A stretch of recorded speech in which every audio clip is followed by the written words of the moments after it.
السلام علیکم ورحمۃ اللہ وبرکاتہ۔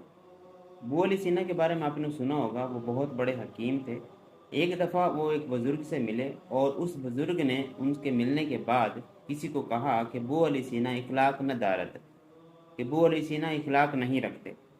جب یہ جملہ ابو علی سینے تک پہنچا تو انہوں نے اخلاق پر ایک بہت ہی زبردست اور بڑی کتاب لکھ دی، اور اس کتاب کا ایک نسخہ اس بزرگ کو بھی دے دیا۔ بزرگ نے کتاب پڑھی تو کسی پوچھنے والے نے ان سے پوچھا کہ آپ نے تو کہا تھا کہ وہ علیہ سینا اخلاق نہ دارت، تو انہوں نے تو اخلاق پر اتنی بڑی اچھی اور زبردست کتاب لکھ دی ہے۔ تو ان بزرگ نے جواب دیا کہ میں نے یہ کب کہا تھا کہ ابو علی سینا اخلاق نہ دانند، مطلب ابو علی سینا اخلاق نہیں جانتا۔ میں نے تو یہ کہا تھا کہ ابو علی سینا اخلاق نہ دارت، مطلب اخلاق وہ نہیں رکھتا۔ جاننا اور رکھنا الگ چیز ہے۔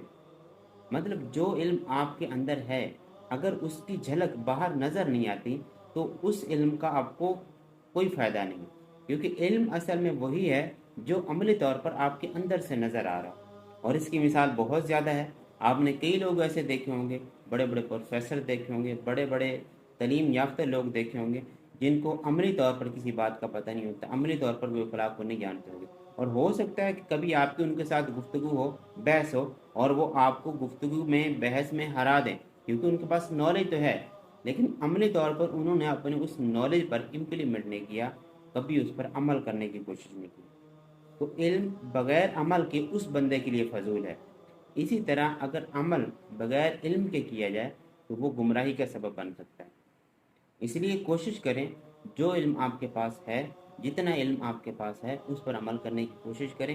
آپ کا اپنے علم پر عمل کرنا آپ کو باعمل بنا سکتا ہے، اور عمل سے زندگی بنتی ہے، جنت بھی جہنم بھی۔ یہ ساقی اپنے فطرت میں نہ نوری ہے نہ ناری ہے۔